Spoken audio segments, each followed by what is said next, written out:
right. You know, some people out there, when they talk, they fake the funk. You want brutally honest? Well, if you want brutally honest, look no further than CG Ruthless Sports. CG Ruthless. CG Ruthless Sports. CG Ruthless. If you want your sports talk to be brutally honest, come check out CG. CG Ruthless. If you're not watching CG Ruthless, I don't know what to tell you. Representing the Niner Empire. CG Ruthless.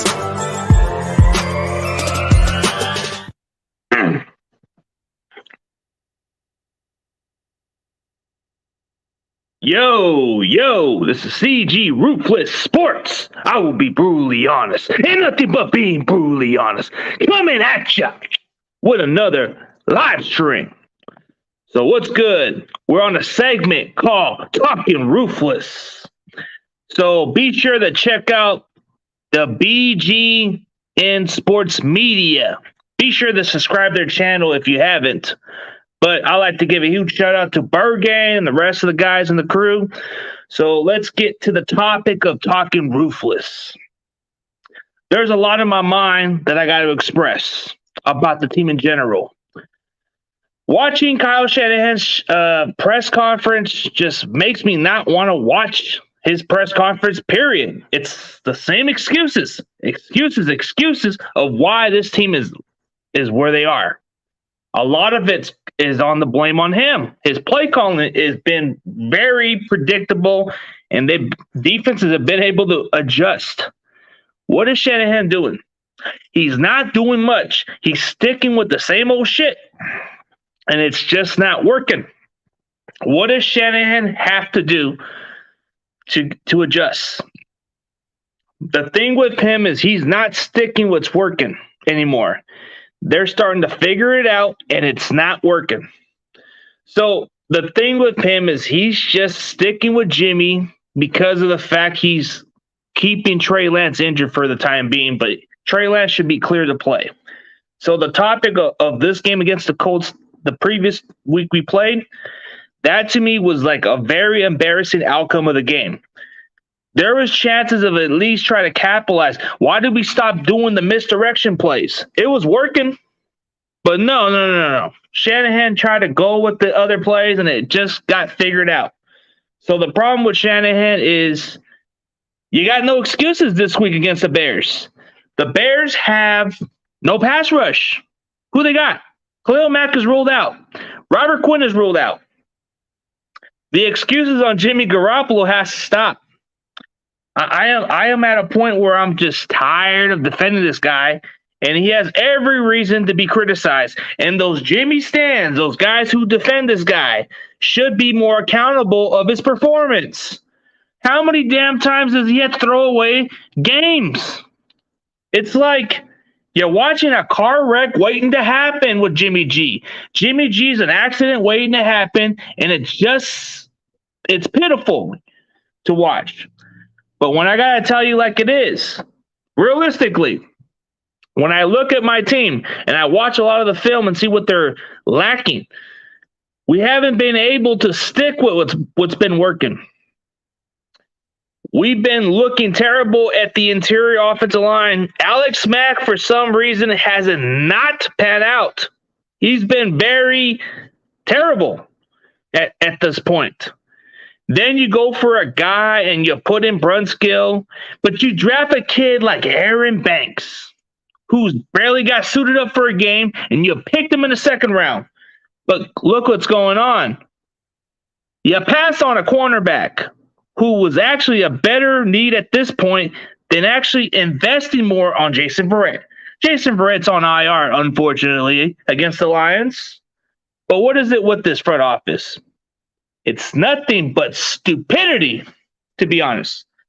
And then to find out that Javon Kinlaw is going to require season-ending surgery.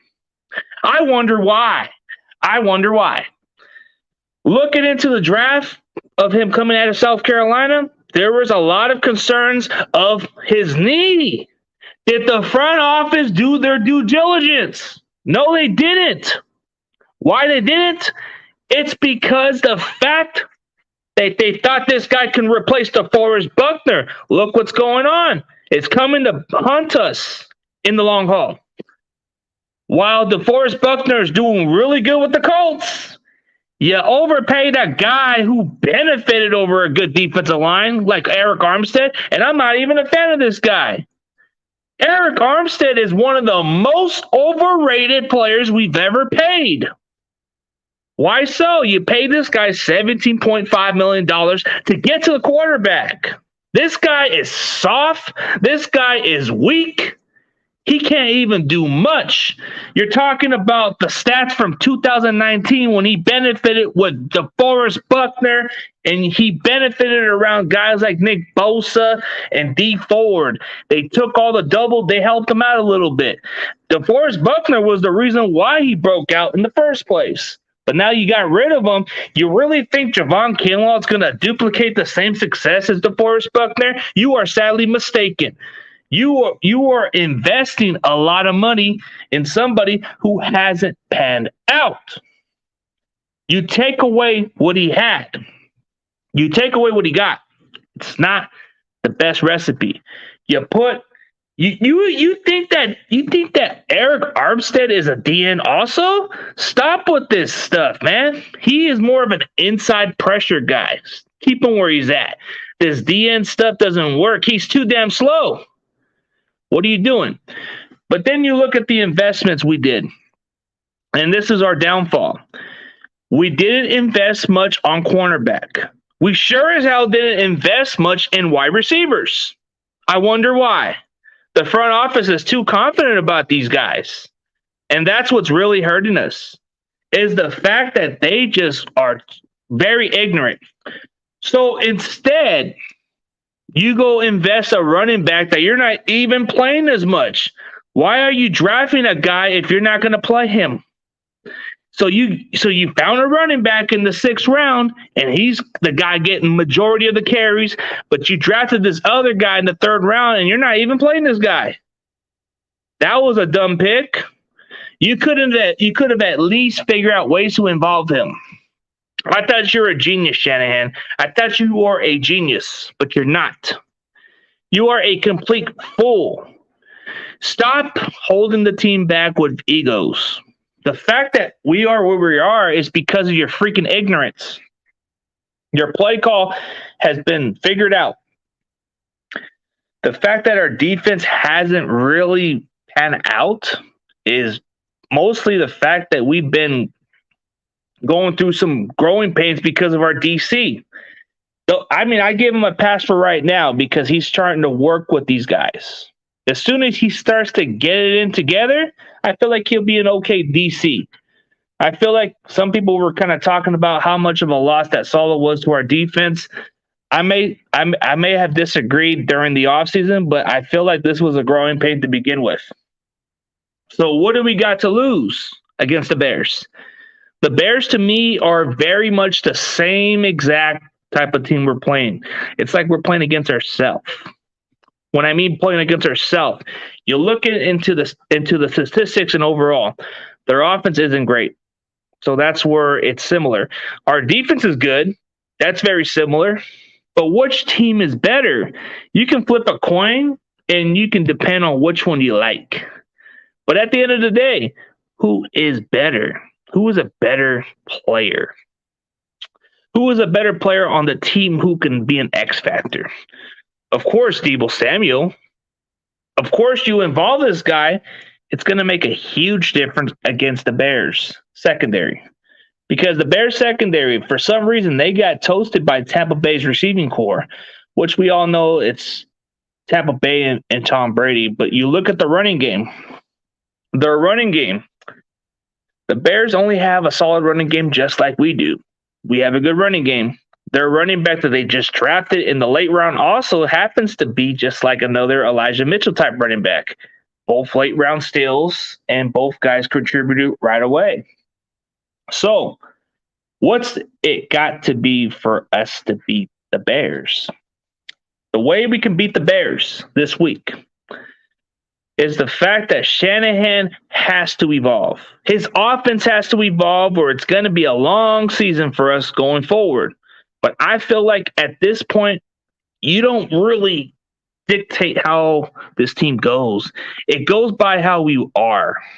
You know, this team hasn't really made the moves. They haven't gone aggressive. They're in free agency. They haven't made the moves. The trade deadline. Do you think we're going to make some moves? Hell no.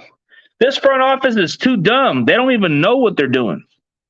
Like, the fact we can really go for somebody, we can go for a cornerback, and we're not going to go for it. The fact that we might be able to get some receiver off the trading block, we're not going to get them because the front office is too ignorant. You got John Lynch, who is just nothing more than just a glorifying GM who can't even scout worth a crap. And this guy was working in Fox to begin with. The reason why John Lynch has a job is because he's Kyle Shanahan's butt buddy, of course. What's up, Bird Gang? What's up, Big Play Slut? But you look at the track record of John Lynch's scouting track record. You would think for 1 second that maybe he's a smart guy and he has the intelligence and he knows what he's talking about. But he doesn't know what scouting is all about. Just because you played the game doesn't give you every right of the background. Some people would have thought, hey, this guy knows his football. Of course you would, but he doesn't know how to scout. What I mean by scouting, he doesn't know how to scout players. So you're getting a guy who's pretty much broadcasting. That's the only thing he was good at. And then he would be a good guy who can coach up players, but he's not a guy that works in the front office. You know, he's not that kind of guy. But you try to make him into something he's not. It's just the fact that he's buddies with John Lynch and John Lynch is buddies with Kyle. That's what makes the difference between those two guys is that they work well together. And most of all, he's going to get the blame. Because, like, let's say, for example, if our season comes as a disaster, which it's coming into, in some perspective, who's going to get the blame? It's not going to be Kyle Shanahan. It's going to be John Lynch. Because John Lynch pretty much is the one that's going to get the blame. And then the following year, it depends on the next. If it comes to another disaster, it's got to likely go to Shanahan. Because he would have to at least develop this quarterback.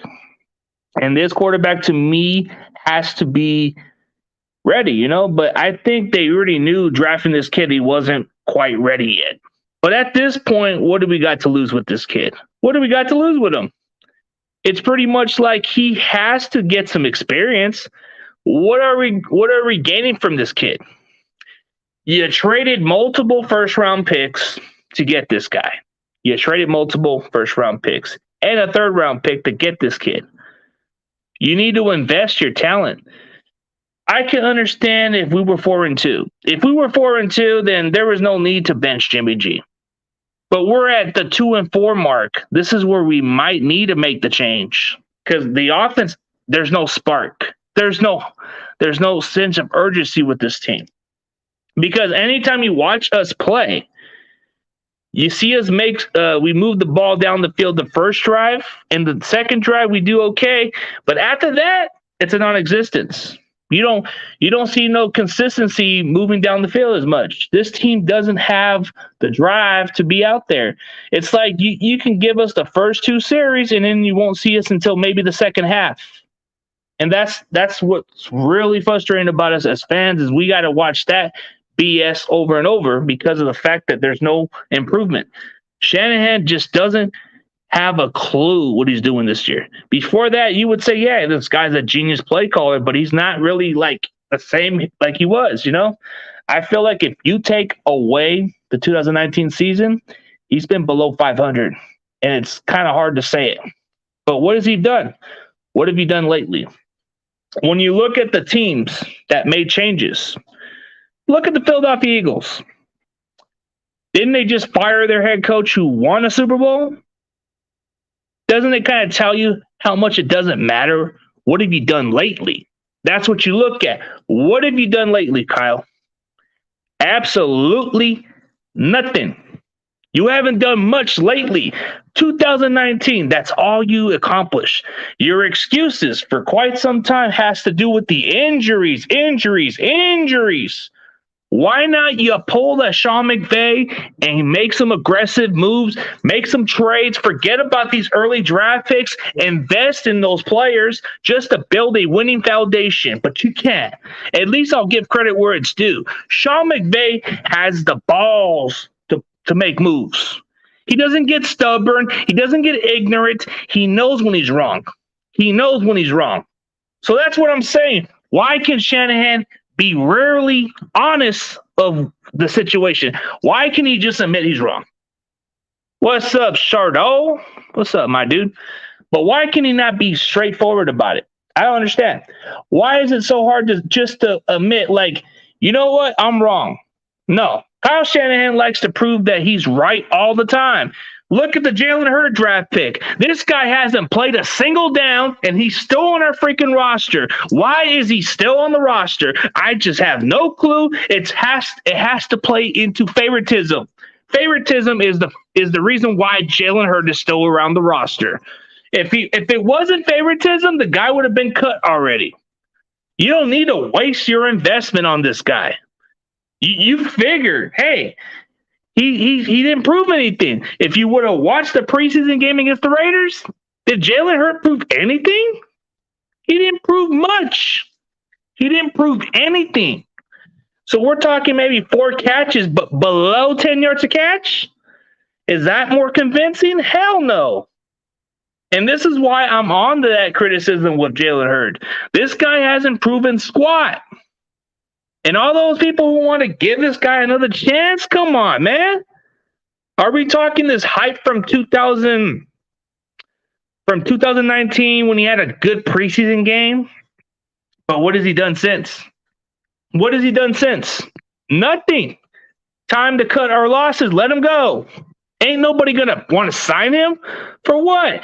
So they can take chances on a guy who can't stay healthy? This guy hasn't played a down. He hasn't been activated from the injured reserve. So what does that tell you? That there's no hope in this kid. You need to cut your losses. It's kind of stupid that you want to invest a guy who can't even stay on the field. So why are you doing this? So you can prove that you're right when you're not? Like, you have to admit when this guy's not good. Jalen Hurd, you would have said, hey, the guy's got the skill set, he's got the ability after the catch, but he hasn't been able to contribute on the field. And why in the hell are you keeping somebody like Tom Compton? He is below average. He can't block to save our life. Why are you still keeping this bum? I'm pretty sure no other team would sign him if we cut him. And I'm pretty sure he would have been on the practice squad or even not have a job in the league after this. Dude, this guy's garbage, and you're going to still keep him. What's even pathetic is, why is the fact that when Mike McGlinchey is still playing and he hasn't improved much, why not you give the kid Jalen Moore the reps at this point? If you want to improve your pass blocking, give the kid Jalen Moore more of the reps, because you got nothing else to prove at this point. And the fact that when you look at our secondary, okay, let's talk secondaries right now. So outside of Jason Verrett, it's pretty much all veterans. And then you got this kid, Diamo Lenore, who should get a little bit more reps personally. I think he's actually proven himself enough to maybe where you can give him a lot of reps. But instead, we're going to go with veterans like Josh Norman. Don't get me wrong. He's at the wrong side of 30 years old. So at this point, he's more of a backup, not a starter no more. He's not like he used to be. He's not the guy that got signed with the Washington Football and put up some crazy numbers like before. It's not that guy no more. He's in a situation to where he just doesn't care. He just wants to play and collect a paycheck. To me, his technique is pretty much the reason why we get penalized a lot. He is the reason why we give away drives. Like, if you figure this out, why is our defense on the field more? It's got to do with the holding calls and the penalties and the fact that our DBs haven't been able to look towards the ball. And you're hugging somebody? What is this? The I love you type BS shit? Come on, man. Get off that crap. It's all nothing but this penalties, all this. Josh Norman should know better. You've been in this league for a long time. You should know how to play your technique right. Dude, they're throwing flags at you left to right, and you're still doing it. And then you got somebody like Dre Kirkpatrick, the most penalized cornerback in the league. But you sign him thinking maybe he would be okay. But boy, was I wrong. This guy hasn't been quite the same player. Maybe against the Cardinals, you did see some good matchups with him. But other than that, he hasn't done enough.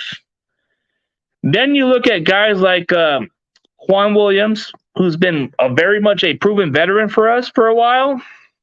But it seems to me he's lost a step a little bit as a cover guy in the nickel. I wonder if there's a chance that maybe we can move on after next season. And I'm pretty sure it can be Diamond Lenore, but why are we investing somebody like Abry Thomas if he hasn't proven enough? You get this guy in the third round. You would expect this guy to contribute, right? You would expect him to contribute right away. That's not the case. He's only played once. He's only played like some snaps against the Lions and never played a single down. Diamond Lenore, for some reason, he played some big snaps. He played some big roles, but ever since then, they put him on the bench. But why is Dante Johnson still out there? The guy's garbage. The guy's trash. Take away the forced fumble. The guy's he's very much mediocre. This is why no other team wants him. Why do you think teams like the Seattle Seahawks cut him? Why do you think teams like the Buffalo Bills or the Chargers cut him? Because the guy's garbage. Who do you think will win on Sunday, 49ers or Chicago, or what do you think the score will be? All right, I'll give you your answer. To look into perspective of the score, I have to tell you, like, looking at the matchup, what the Bears don't have right now is the pass rush. If we have enough time to give Jimmy in the pocket, I could see us maybe winning. But that's if our offense can play consistent. If we can do more consistently, I am more convinced that we can really beat the Bears. This is a game where I might feel the most confident that I've ever felt the last few weeks. The last few weeks, I just wasn't sure. This week, I'm very confident about this matchup. It's not going to be an easy win. It's going to be more of a favorable matchup. I think Debo is going to fare well against Jalen Johnson in that matchup. I think it's going to be more opportunities for those other receivers to step up. I feel like in the red zone, we should be able to capitalize. We should be able to capitalize on the Chicago Bears. But what is our issue with our defense? We're not a good run stopper. So this is where it may benefit the Bears. The running game. The Bears have a really good running game. You look at their running back, what's his name? Khalil Herbert. He's a late round gem, and he actually played really solid against the Buccaneers defense, which their run defense is very good too. But he got 100 yards. So the main task is how we're going to slow this guy down. Are we going to be able to stop him? And the most challenging part about facing the Chicago Bears is a mobile quarterback. We can pressure Justin Fields all day, but if we can't stop him when he's running, how are we going to be able to make adjustments? Yeah. Do you really want me to get mad about the DBs again? Yeah, pretty much. I'm pulling a DB move out of you, OG. I want to pull a move.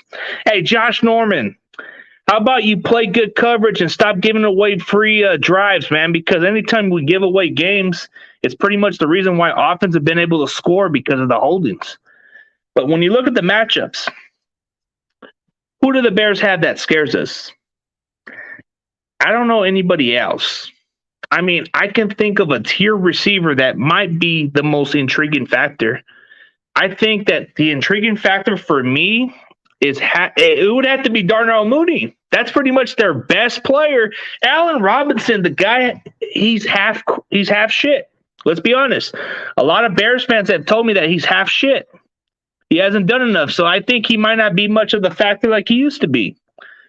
So I've talked to a lot of Bears, and they told me that they don't feel as confident about Allen Robinson like they used to. Their tight ends are okay, but not that great. Thoughts on Trey Lance? Thoughts on Trey Lance? That's a good question.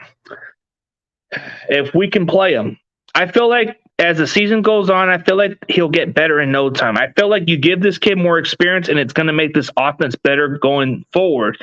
But right now, we're just having somebody that's been holding us back. I feel like Trey Lance brings a unique skill set that we have yet to have in a long time.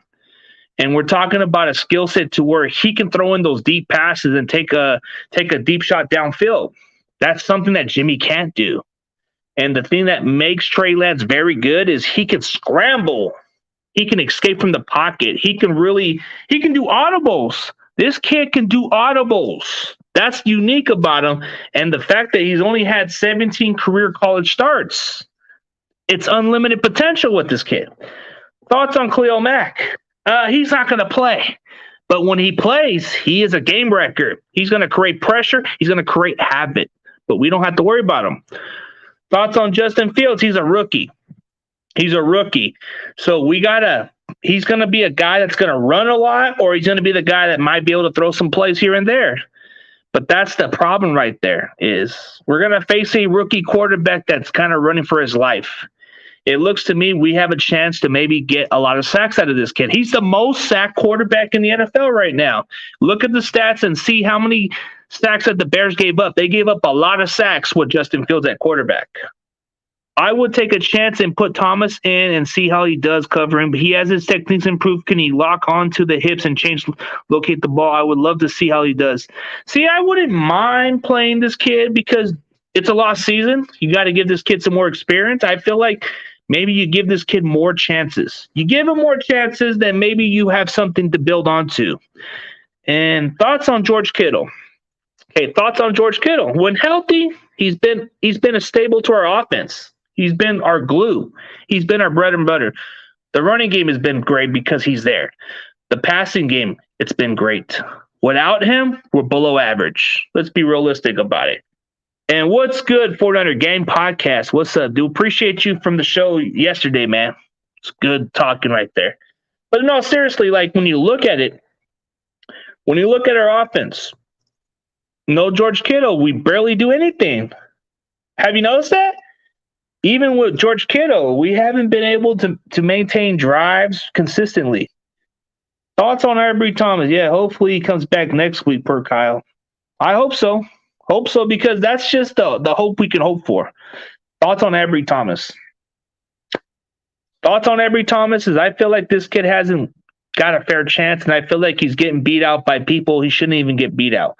I feel like when you invest in this kid in the third round coming out of Michigan, there were some raw traits, there was some potential that this kid was going to be a steal in the draft, but that's not the case because Diamado Lenore is beating him out. The fact that all these veteran cornerbacks are getting more reps than him, it tells you how much the coaching staff doesn't feel confidence. And it tells you how they feel. Thoughts on Joey Sly? Thoughts on Joey Sly is well, not Josh. You mean Joey Sly? So Joey Sly is a kicker. He's only there until Robbie Gould comes in. But at the meantime, we ain't worried about it. So Joey Sly is just a temporary kicker for right now. So that's the only thing about it is he's a temporary kicker, but he ain't going to be around too long. Obviously, Thomas ain't got it due to him not being active. Yeah, if you haven't got enough snaps and haven't been able to play, then it tells you how much it is. So you would assume that if he gets some reps, then that would be the good situation. Joey's like he's a decent kicker, but I wouldn't say he's just temporary. Like if you get this guy signed for a team that needs a kicker, I think he's a serviceable kicker. Because when he went to Carolina, he was a good kicker, but I'm surprised they cut him, and then the Texans cut him. Yeah, usually these kickers don't come around often. You know, they don't really come around as much. You know, they don't come around often like everybody else. That's how you look at it. Guys like him don't come around, but I feel like he's going to be gone after Robbie Gold comes back, so I think we'll be all right. So when you look at it, that, it's pretty much obvious, yeah. Thoughts on Tolino Funga? He's going to get his first career start, so I'm excited about him. I really do think that the kid has potential. Better than Jaquaski Tartt. I feel like his upside is good. He's a good run stopper, a very physical presence, a very good guy to have on the field. He's got a lot of heart. I like that he plays the game at the highest level. I feel like you getting him in the 5th round is a major steal, and there's nothing else you can do about it. But the fact that this kid can build onto something, and the fact that we get to see what he does against the Bears, and the fact that their offense isn't that great, he should be able to match up pretty good. And CG, I disagree on Thomas. His technique is horrible. That's why he's getting beat out. Probably so. Probably that's why he's on the bench. Thoughts on Nick Bosa? He's a good technique guy. Very, very pretty much like he plays like a veteran out there. His technique is like the same as his brother, but they just know how to master that position. They're very effective, and he's been consistent for us. He's our best pass rusher, so there's a lot to say about him. The guy's got a great motor. The guy knows how to play at the highest level, and he's everything as advertised and then some. So you got to appreciate what you're getting out of this guy, and it just doesn't say much about it. And then thoughts on Jimmy Garoppolo. He's very limited. This offense can only go as further as Jimmy, but Jimmy cannot do much with. He has to have the better talent around him. You got to give him a great running game. You got to give him some better receivers. You got to give him some good line, and then you got something with Jimmy. But Jimmy's just your very much average quarterback at best. He's nothing more than just a guy who could maybe manage you some wins here and there. But other than that, there's nothing exciting about Jimmy Garoppolo. If we were talking to 2017 Jimmy Garoppolo, then maybe you had some hope there, and then maybe people were kind of having some different arguments about maybe he could be the guy, but nope, he's not the guy. Do you think I would be a better coach than Kyle Shanahan if they fired him? Charo, I don't know. That is up to that. I don't know, dude. I gotta see a lot of film on you. I gotta see what kind of plays you got, man. Maybe you could do better. I don't know. But I'd be a better offensive line coach than what they got right now. I'd probably get on Daniel Brunskill's case and tell him to block better or get out of here. Or I probably would tell Tom Cotton to get the F out of here because I don't like softies. And then Mike McGlinchey, trade him for a bag of chips because this guy's garbage. Trent Williams, he's a baller. I ain't going to let him go. Alex Mack, you're only here for 1 year, buddy, and then you're out. Get out of here. Laken Tomlinson, you're only here for 1 year. What the heck? I really want the 49ers to sign me. Yeah, sign you as the quality control coach. Yeah. Where do I apply for the DB coach? Because the one the 49ers have is garbage. Hey, man, you can't do any worse than what we got right now. That Odom guy, I don't know. He seems trash to me. But I'm pretty sure Moses Martinez can be a better DB coach. I'm pretty sure he would get on their case. I mean, we can't do any worse than we got right now. And then you look at the offensive line coach. The offensive line coach is garbage. I can coach better offensive line. And I played this position before. I know the techniques. I know how to block.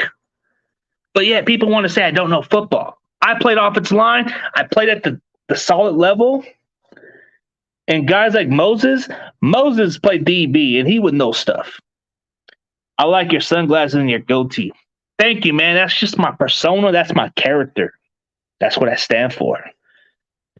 But guys like, hey, Moses knows all his DB talks. He knows all this position because he's played this position, and he knows what it takes to play at the highest level. Me, I may not play at the pros, but I know the offensive line position better than anybody else. It's all about technique. It's all about blocking perfectly good. There's better ways to block without getting caught. It's always the difference of when you play this position is you got to learn how to block the perfect technique. There's always been techniques that I was taught and I was able to pass it on, and everybody can block as good as they are. Oh, thanks, man. The gold chain is my signature. It's the style. It's the profile. The sunglasses, the bandana, the hat. That's just my persona. That's my character. That's what I am. I talk it like it is. I really like your logo for your YouTube channel. You do? Hey, look at my logo. Look at that. It's my logo shirt. It's my brand. I can pretty much sell the merchandise if I choose to, but I got to wait on some more people to buy it. So anybody can be a part of this ruthless empire. All it takes is loyalty. But I speak truth, you know. I played this game, and I know what it takes to succeed. For a person to play offensive line, you know what? Let's get to that position I like the most. It's the most underappreciated position to play. Offensive line. Very simple. What's wrong with our interior line? And yeah, near future you could, man. Maybe down the road we could, yeah. No problem. But let's discuss the offensive line situation. Why is Alec Mack a pushover? He's getting pushed over a lot. Dude, straighten up. Do like that, dude. Hold up your guy. Hold your guard up a little bit, Alex Mack. Hold your guard up. Put your technique. Slap him some sense, man. Because when you play offensive line, you got to stand up and hold on to your ground. And you're just soft, bro. You're not the same player. You're not the Pro Bowl player we were hoping for, man. You're getting pushed over like a rag doll, dude. Learn to man up. And then you look at Lincoln Tomlinson, man. You block like this. You block like that. That's all you do. Dude, that's why they get past you. You're not even trying. Road skill. You're trying your best, you're getting harder, and then you're just, boom, you get pushed out the way. What is up with that, man? That shirt is fire. Hell yeah, it's fire. Hell yeah. I thought Jalen Moore did a great job blocking. I think his technique is really very underrated. Very underrated what he's done. His technique is pretty much like when you watch Jalen Moore play, you know that he's able to put his hands like this, right? And that's all we were taught as playing this position. We were taught proper technique. There was always techniques on the blocking way. Like you can block without getting flagged. There's certain ways you can do it, and they won't catch you for it. There's different. Like I was taught differently when I was playing football. Who do you think will win Sunday? Chicago or score predictions? Score predictions for me is. I said it like this. The 49ers will win 28-24. I think it's going to be a very close game, a very competitive game. I think we might see some games where it might just be 20-plus points, or maybe it might just be a ugly game where it's like a low-score game and we might just win barely, one of those two. But I feel like it's a very good matchup. So thoughts on Alex Mack? He's declined. He's broken down. He's a softie. I don't know what else to say. This guy gets pushed over too much. Like, dude, he's like this. And then he gets pushed away. You look at that. And then look at Brunskill. Brunskill. Oh, boom, get out of here. That's what happens. That's what defenders are doing. They're slapping sense out of him and telling him to get out the way. Oh, yeah. That's a realistic score. I wish it was 75-0. Hey, man, if that's the case, more power to you, buddy. I don't think it's going to happen. I think this is more realistic right here. I think it's 13-10 game, I think, but who knows? So my thoughts on those players. Brunskill, it's always the proper technique how you can beat Brunskill. It's always been that technique to where you can just shove them out the way and just run past them. If you look at defenders, all they do on this technique, usually some guards, their biggest mistake when they play this position. This is where interior lines do great at, because I play this position. When a guy puts their hands like this, all they have to do for a defender is slap it there and push him out the way. That's all they do. That's all they do, dude. Like sometimes it depends on your placement, on your hand placement, you know? But as soon as they slap it out and then push you out the way, that's how defensive lines are able to get to the quarterback. Thoughts on K1 Williams? Very solid nickel, just hasn't been able to stay healthy. I think his technique is really good, but he's kind of like a guy that's lost a step a little bit. I feel like his coverage has been the problem. Like he's been good on the package plays, like where you can blitz and stuff like that. But as a nickel, he doesn't really cover consistently good, you know? Like he hasn't been quite the same player.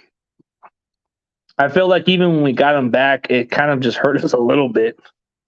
If you look at the matchups, it's very good. All right, so let's look at the matchups of why we might lose this game. Why we might lose this game won't surprise me. The penalties. The penalties on the secondary. The penalties on the secondary can determine the factor because we gave away free drives and they can score they can even score a touchdown or 3 points on the board, and that can hurt us in the long haul. He did awful. That's what I'm saying. He's not the same player. And then the other key of why we might lose this game, it's got to do with our run defense. And the number 3 thing that might be the downfall is our offense. Can we play consistent and score consistently? That will be the question to answer. But you look at it this way. He did awful on Sunday. He got beat. He got penalized. That's not good. It's not good. That's the only issue I have with it, man. Thoughts on, man, we're talking old players, man. Jeff Garcia, a great journeyman quarterback, played at the highest level for a short time, and he's a good player. Frank, we're one of the best running backs to ever play this position, and he's still playing at the highest level at the late age of his 30s. You know, he's still playing at the highest level. He's taking care of his body well, and he's definitely a surefire first ballot Hall of Famer. Thoughts on Joe Montana? He's the real GOAT. No offense to Tom Brady. He'll never be in that same category. And Alex Smith, a solid game manager, nothing more. Guess he was okay. Kaepernick, one of the most electrifying players I've ever seen since Steve Young, but not in that same category, not in that same level, but it's like you saw some good excitements there. And he was somebody I enjoy watching. CB, the DBs are not disciplined on the techniques. Yes, they're not. They are not disciplined. They are not doing their job right. You got to look towards the ball. Once you look towards the ball, you should be able to get the job done.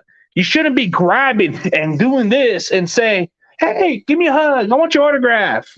None of that stuff, man. That doesn't work. Doesn't work at all. What they're doing is they're holding. Why not you look on the ball and trust your footwork? Trust your footwork and technique, and you should be able to take care of it. That's what I've been noticing about the DBs. Look towards the ball. Look towards the ball. And you should be able to make the play. Josh Norman. Couple times the ball was on your direction. You could have got the ball. Thoughts on Dwight Clark? He defined a dynasty. The catch alone was why we had a dynasty in the beginning. What's your favorite moments from the 49ers, San Francisco 49ers history? I guess the game against the Packers where Kaepernick destroyed the Packers and set an all-time record in Green Bay. That was kind of legendary, but some people may not appreciate it. But I thought it was one of the best games I've ever witnessed.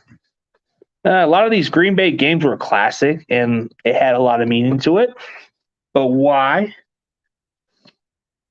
And this is how I feel. All right, more questions, and I'll answer. And then pretty soon I'll end this stream a little bit. I'm just doing an hour stream with the Bird Gang crew because I'm trying to promote their channel a little here and there and help everybody else check out the sports media and stuff. But if you guys got any more questions, we could definitely get on to the next topic of it. But, yeah. So the way I see how we can beat those Bears, pretty simple. Make some sacks on Justin Fields. Get this kid rattled.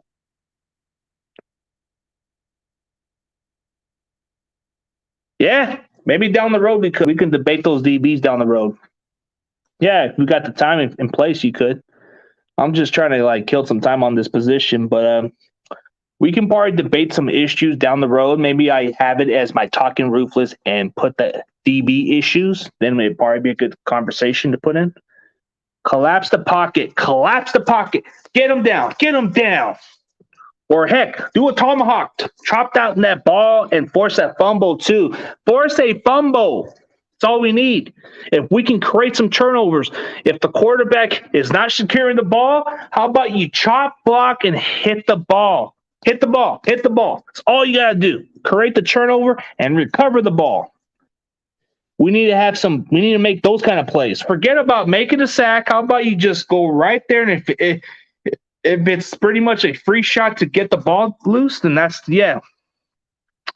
Who's the most intimidating player on the 49ers? Ronnie Lott. The guy lost a tip of his pinky and still played at the highest level and is a first ballot Hall of Famer. One of the most scariest players. Field is careless carrying the ball. Yeah, that's the free point. He can get hit. Who's the most well-dressed player on the 49ers? I heard Jerry Rice was. He was the more dressable guy that had the style and profiling. He was always that guy.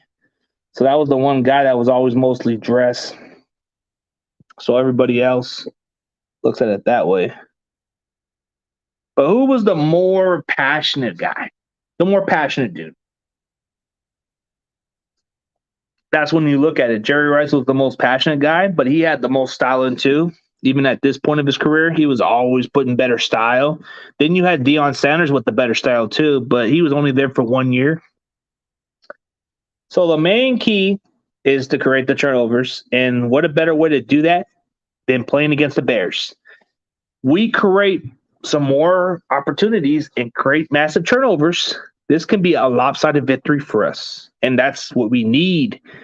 But it's not going to be easy. It's going to be a lot harder than what people say. So I'm gonna put it this way. Justin Fields can be his best asset on the Bears is running towards the field. He can run. But the downside is can we make him beat us with throwing the ball? We'll find out if we could. If we can force him into throwing the ball more, that's a win-win. But if this guy keeps on running for his life and keeps on getting those chunk of yards, it's a long day. That's all I can say. But you look at it this way. You want to capitalize, you want to maximize everything. What's a better way to slow down a mobile quarterback? Is to contain him and spy him. Which 49ers players makes the most money in jersey sales? Are we talking currently? I think currently that sells more. Like if we're talking current players, I think it's I want to say I'm hearing Deebo Samuel might sell more now because he's having a breakout year. It would be Kittle as that top guy. I think Kittle would be the most popular jersey to sell because he's a really good player. But if you're looking at defense, Fred Warner is. I think Fred Warner is selling more than Bosa's another one. Because, okay, it's hard for me to choose one, but I got a feeling on what the top 5 top selling jerseys could be. It's George Kittle, Fred Warner, Deebo Samuel, and then it would have to be Nick Bosa and quite a few. There's quite a few good players on the team that's selling good jerseys. So thoughts on Deebo? He's a dog. He's a good receiver. Yards after the catch, he's been consistent for us. But last year, he wasn't able to stay healthy. So that was the only downside of Deebo Samuel was he couldn't stay healthy last year. But now that he's able to stay healthy and playing at the highest level, playing consistently good and physical after the catch is a huge plus. Thoughts on Ayuk? There is some potential from his rookie year, but now it's like, I don't know, dude, what's going on with the coaching staff? I want to see this kid play more. He's a good route runner. He's very quick. But I feel like the coaching staff's not even letting him play out and just play the position the way he's supposed to play. That's what I look at. But what's the thoughts of it? It's like, man, I feel like he's special in some way, like a special good talent, but just not getting involved much. I feel like he's a good player. Maybe I was wrong about last year about him not being the right pick, but I think he is if you just play this kid more. Then the more you give this kid more of the targets, the better he gets. But that's not the case. We're not using him. So it's time for us to evolve this kid more. You invested a lot in this kid, so it's time for you to put him in the field more. Forget about putting guys like Mohamed Sanu. Muhammad Sanu, to me, he's not even that good.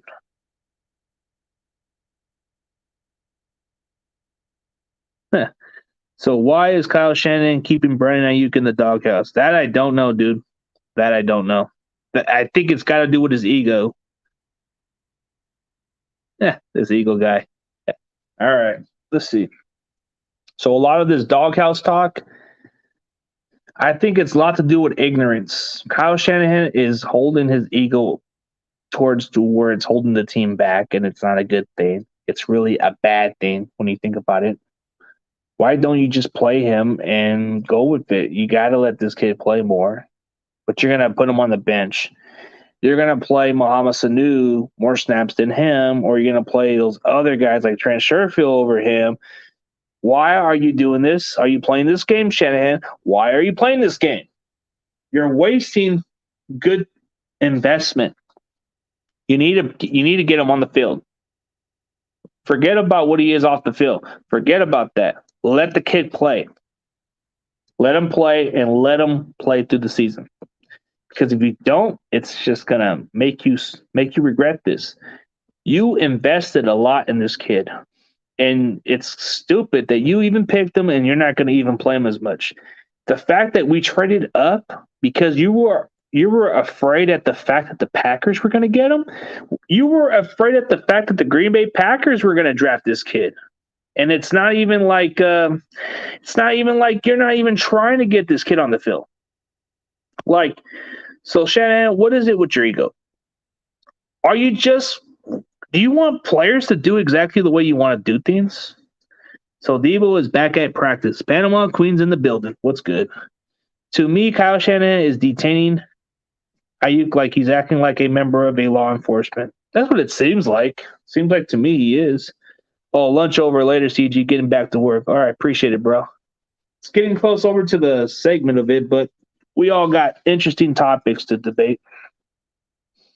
We can get a couple more questions before I end this stream, and then I got another one later. But yeah, definitely something to speak realistically. So, yeah, I express how I feel. And I feel like Shanahan just has that attitude of he doesn't really give a shit. Like, when you watch his press conference, do you feel like he's really that happy to be here at this point? I think he just doesn't really care. Like, I feel like when you watch him talk and the way he says it more like he's very low key of just not giving a damn. And that kind of gives me a concerning factor of why. That's a good question. Why is he detaining him? That's something that nobody knows. Like, that's the it factor of it. Like, Shanahan's denying it, but then John Lynch is putting it out there about Ayuk. How you down this kid? What kind of person does that? So Shanahan's okay. So it's okay for Shanahan to deny it, but the fact that John Lynch realistically said something about Ayuk tells you a lot about the front office. I would be pissed off too, man. If I'm a guy like Ayuk and my general manager said stuff like this would really piss me off. But then the fact that Shanahan's been low key and sneak dissing this guy, it kind of concerns me a little bit different. I think 400 fans want Kyle Shanahan out of San Francisco, and I think he'll be much better. Nah, he ain't going to there. Why would he want to go over there? The last thing that Shanahan wants to go to is go to an organization that did his father wrong. I don't think he'll ever want to go there. No offense. I don't think he'll ever even set foot over there. It's not in his best interest. Like, I'm pretty sure a lot of these coaches don't want to. Like, there's that bloodline that doesn't happen. Like, you burn bridges, I'm pretty sure the next generation ain't going to go there. Even if it was guaranteeing them a job, I think they would not want to be there. I don't think he would even be better there anyways. But I feel like the way he's treated over there, I think he's just trying to get out as soon as possible. And I think this is where he wants to go. But then again, he's secure for 6 more years. So I don't think he has no way he's not going anywhere at this point. Maybe in a couple of years, this is where you start to put him under the bus and then put him on the hot seat. So you got to wait for a couple of years for that to happen. At the moment, It's John Lynch. John Lynch is pretty much at this position where he's pretty much going to be the odd man out. And that's all you're going to get from this guy. Because at this point, the excuses on him were mostly the injuries. Now it's coming down to the general manager. It's going to keep on leaking until you know how they say when stuff starts to leak out, it's going to start to crack. And as soon as it comes down to that blame, it's going to come down to John Lynch. And then very soon, if it doesn't get any better, it's going to go towards Kyle Shanahan at this point. So you're just only going to get,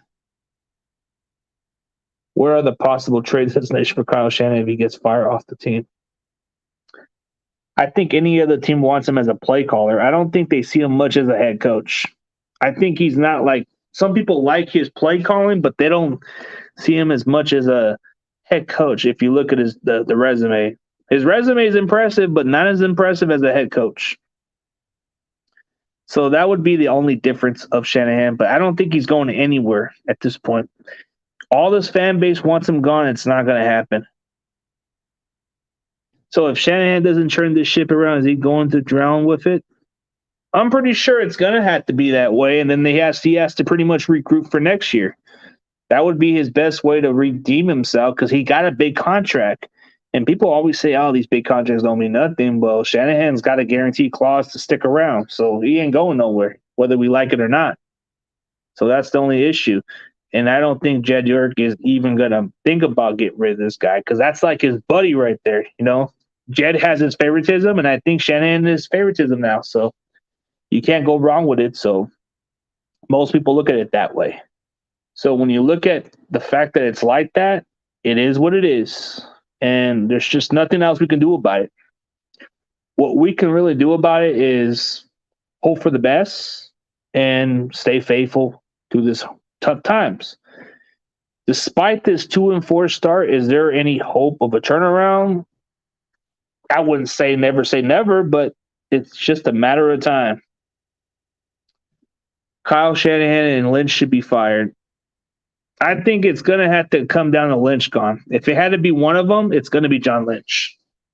And then he'll probably either promote somebody like Adam Peters within the organization to be our general manager, which he would probably be a good choice. I think with Adam Peters, he has a really good track record when it comes to scouting talent, and I think he knows what it takes to get really good talent. So it wouldn't surprise me one bit.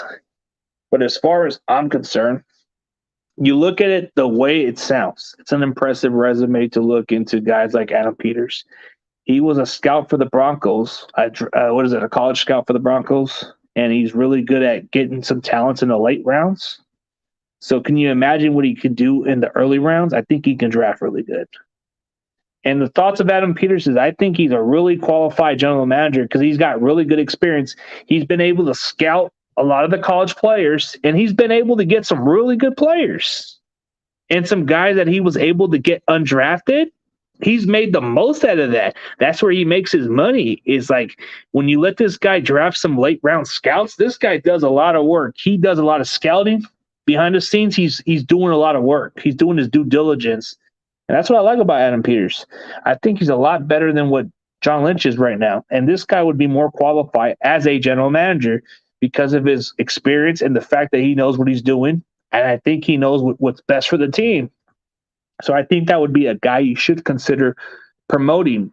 You promote somebody outside the organization, it's kind of like a 50-50 of how it works out, but it's better to go with somebody that's familiar with you than get somebody that's not. Can Jimmy Garoppolo pump the 49ers and hype up at the fans at Levi Stadium? That would be yet to be determined, man.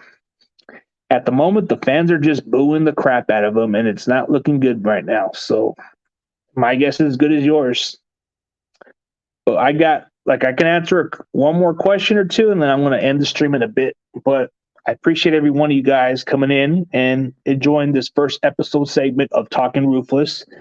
But be sure to check out the BG and Sports Media. Be sure to subscribe to the channel just to check out the content if you want. It's mostly guys that I work with, you know. Ergan 31 is another cool guy, so I've been doing every bit of my part to promote and help. You know, it's a good part of their his purpose. He's making a network for all 32 teams, and I just happen to be the proud representative of the 49ers. But everybody likes it. Yeah, have a good one. Thank you, bro. Appreciate it, man. But like I said, man, it's okay to speak the truth. It's called talking ruthless. It's called being brutally honest. So I'll catch you on the next one. CG Ruthless Sports is out, and you already know. Go Niners.